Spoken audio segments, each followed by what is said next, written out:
वट सावित्री व्रत महिलाएं अपनी पति की दीर्घायु के लिए रखती हैं। इस व्रत का विशेष महत्व बताया गया है। इस व्रत को करने वाली स्त्रियां देवी सावित्री की तरह अपने पति के लिए लंबी आयु, आरोग्यता और सौभाग्य की कामना करती हैं। इस दिन सुहागन महिलाएं वटवृक्ष की पूजा करती हैं और सावित्री सत्यवान की कथा का पाठ करती हैं। वट सावित्री व्रत कथा। ज्येष्ठ मास की कृष्ण पक्ष की अमावस्या तिथि के दिन वट सावित्री का व्रत किया जाता है। इस दिन महिलाएं वट वृक्ष की पूजा करती हैं। मान्यता है कि वट वृक्ष में त्रिदेव का वास है। साथ ही वट वृक्ष के नीचे ही यमराज ने सावित्री को पति सत्यवान के प्राण वापस लौटाए थे। इसलिए इस दिन वट वृक्ष की पूजा और कथा का पाठ करने से महिलाओं को व्रत का पूरा फल मिलता है। एक बार देवी पार्वती ने भगवान शिव से पूछा, हे प्रभु, आप सर्वज्ञ हैं, आप मुझे वो पुण्यकारी कथा सुनाइए जो महिलाओं के लिए अत्यंत शुभ फलदायक हो, पतिव्रता धर्म को दृढ़ करने वाली हो और सौभाग्य प्रदान करने वाली हो। प्रभास क्षेत्र में स्थित सावित्री देवी की कथा मुझे सुनाई, जिसकी महिमा आज भी वट सावित्री व्रत के रूप में पूजी जाती है। तब भगवान शिव बोले, हे पार्वती, मैं तुम्हें एक ऐसी कथा सुनाता हूँ जो महिलाओं के लिए आस्था, शक्ति और पतिव्रता धर्म की अद्भुत मिसाल है। ये कथा प्रभास क्षेत्र की है, जहाँ सावित्री स्थल नामक स्थान पर वट सावित्री व्रत की महान परंपरा का आरंभ हुआ। बहुत समय पहले मद्र देश में अश्वपति नामक एक प्रतापी और धर्मनिष्ठ राजा राज्य करता था। वह सत्यवादी, क्षमाशील और प्रजावत्सल था, परंतु उसे कोई संतान नहीं थी। संतान की प्राप्ति के लिए उसने कई वर्षों तक नित्य सावित्री देवी की पूजा की। अंततः उसकी तपस्या और भक्ति से प्रसन्न होकर स्वयं सावित्री देवी प्रकट हुई और उसे पुत्री प्राप्ति का वरदान दिया। कुछ समय बाद अश्वपति की रानी ने एक दिव्य कन्या को जन्म दिया, जो रूप, गुण और तेज में स्वयं देवी सावित्री का अंश मानी गई। राजा ने उसका नाम भी सावित्री ही रखा। वो कन्या बड़ी होकर अत्यंत सुंदर, गुणवान और तेजस्विनी बनी। नगरवासी उसे देखकर यही कहते कि यह कोई साधारण कन्या नहीं, देवी का अवतार है। जब सावित्री यौवनावस्था में पहुंची तो राजा अश्वपति ने विवाह की चिंता की। उन्होंने अपनी पुत्री से कहा, पुत्री, तुम्हारा विवाह योग्य समय आ गया है, परंतु मैं तुम्हारे लिए कोई उपयुक्त वर नहीं ढूंढ पा रहा हूँ। अतः मैं तुम्हें अनुमति देता हूँ कि तुम स्वयं अपने लिए योग्य वर का चयन करो। राजा के निर्देश पर सावित्री कुछ वृद्ध और बुद्धिमान मंत्रियों के साथ वन क्षेत्रों की यात्रा पर निकली, जहाँ उन्होंने कई तपस्वी और राजवंशीय परिवारों को देखा और अंततः शाल्व देश के निष्कासित राजा द्युमत्सेन के पुत्र सत्यवान को अपना वर चुन लिया। सत्यवान नेत्रहीन राजा के साथ वन में जीवन व्यतीत कर रहा था। वह अत्यंत धर्मनिष्ठ, सत्यवादी और सेवापरायण युवक था। जब सावित्री अपने चयन की जानकारी लेकर लौटी तो वहां देवर्षि नारद पहले से उपस्थित थे। उन्होंने सत्यवान के बारे में सुनते ही कहा, हे राजन, सत्यवान सभी गुणों में श्रेष्ठ है, लेकिन एक दोष है, वह अल्पायु है। ठीक 1 वर्ष बाद उसकी मृत्यु निश्चित है। ये सुनकर भी सावित्री ने दृढ़तापूर्वक उत्तर दिया, वर एक बार ही वरण किया जाता है, चाहे वह दीर्घायु हो या अल्पायु। मैंने सत्यवान को अपना पति स्वीकार कर लिया है।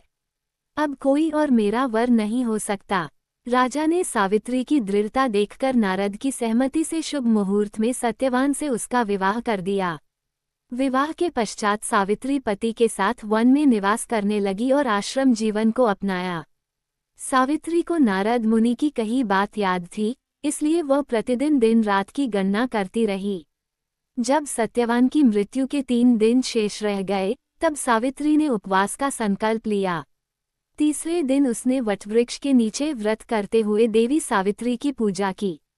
पूजा उपरांत वह अपने पति सत्यवान के साथ लकड़ी लेने वन की ओर गई। वन में सत्यवान को अचानक सिर में तेज पीड़ा हुई और वह सावित्री की गोद में सिर रखकर लेट गया। तभी सावित्री ने देखा कि एक तेजस्वी, कृष्ण वर्ण, पीतवस्त्रधारी, मुकुटधारी पुरुष वहां आए, जिनकी उपस्थिति दिव्य प्रतीत हो रही थी।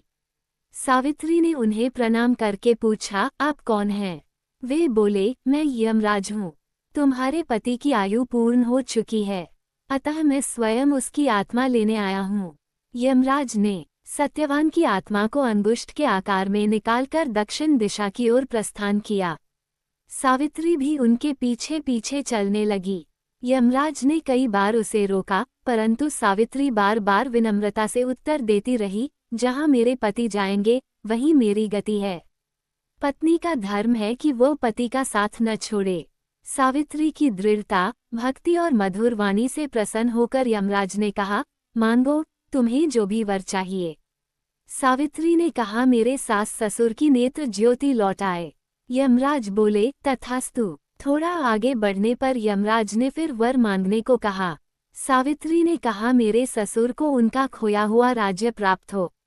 यमराज बोले, तथास्तु। अंत में यमराज ने तीसरी बार वर मांगने को कहा। सावित्री ने कहा, मुझे सत्यवान से उत्पन्न 100 पुत्रों का वर दीजिए।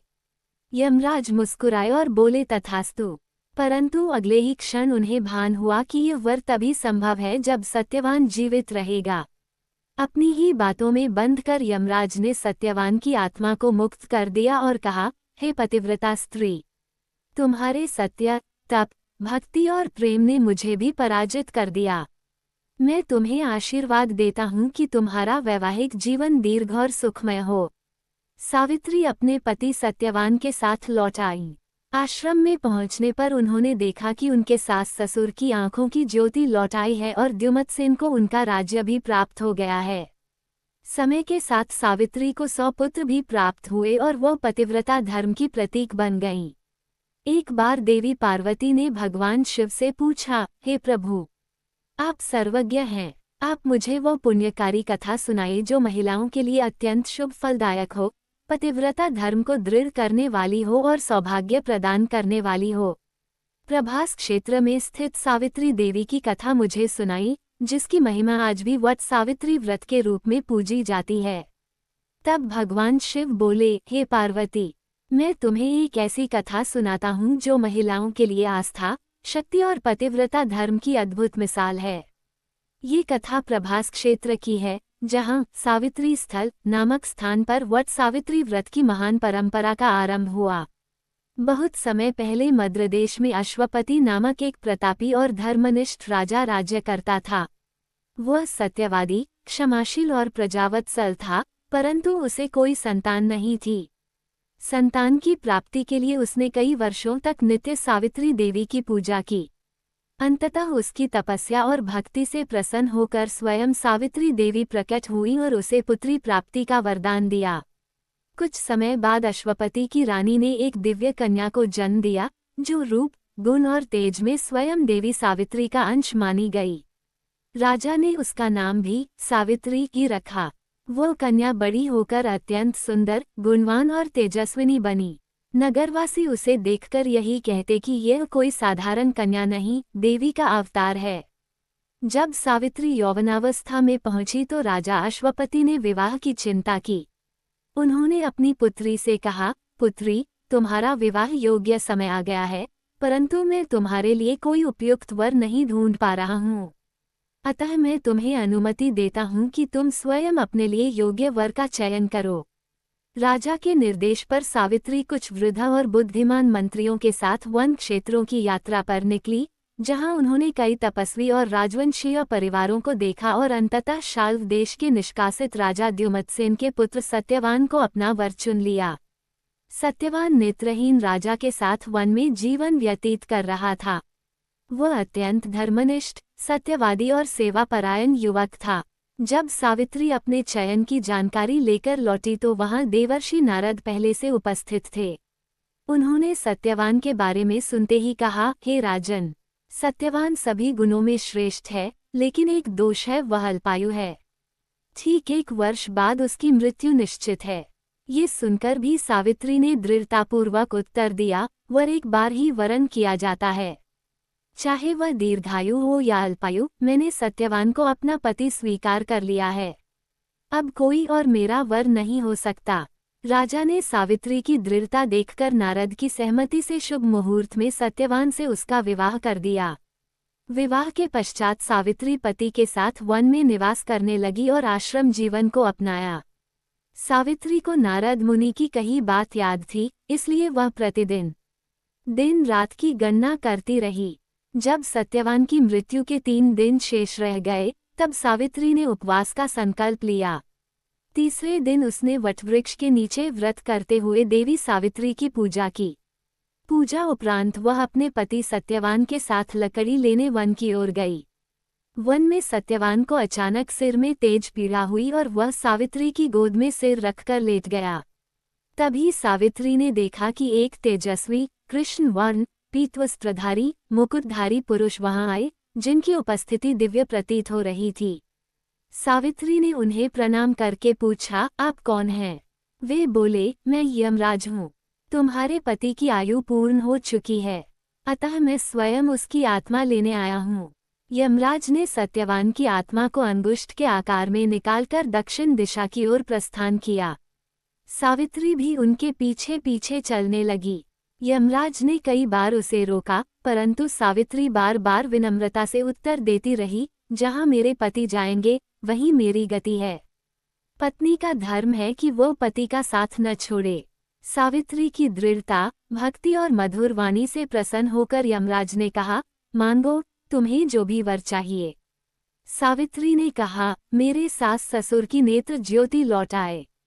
यमराज बोले, तथास्तु। थोड़ा आगे बढ़ने पर यमराज ने फिर वर मांगने को कहा। सावित्री ने कहा, मेरे ससुर को उनका खोया हुआ राज्य प्राप्त हो। यमराज बोले, तथास्तु। अंत में यमराज ने तीसरी बार वर मांगने को कहा। सावित्री ने कहा, मुझे सत्यवान से उत्पन्न 100 पुत्रों का वर दीजिए। यमराज मुस्कुराए और बोले, तथास्तु। परंतु अगले ही क्षण उन्हें भाव हुआ कि यह वर तभी संभव है जब सत्यवान जीवित रहेगा। अपनी ही बातों में बंध कर यमराज ने सत्यवान की आत्मा को मुक्त कर दिया और कहा, हे पतिव्रता स्त्री, तुम्हारे सत्य, तप, भक्ति और प्रेम ने मुझे भी पराजित कर दिया। मैं तुम्हें आशीर्वाद देता हूँ कि तुम्हारा वैवाहिक जीवन दीर्घ और सुखमय हो। सावित्री अपने पति सत्यवान के साथ लौट आई। आश्रम में पहुंचने पर उन्होंने देखा कि उनके सास ससुर की आंखों की ज्योति लौट आई है और द्युमत्सेन को उनका राज्य भी प्राप्त हो गया है।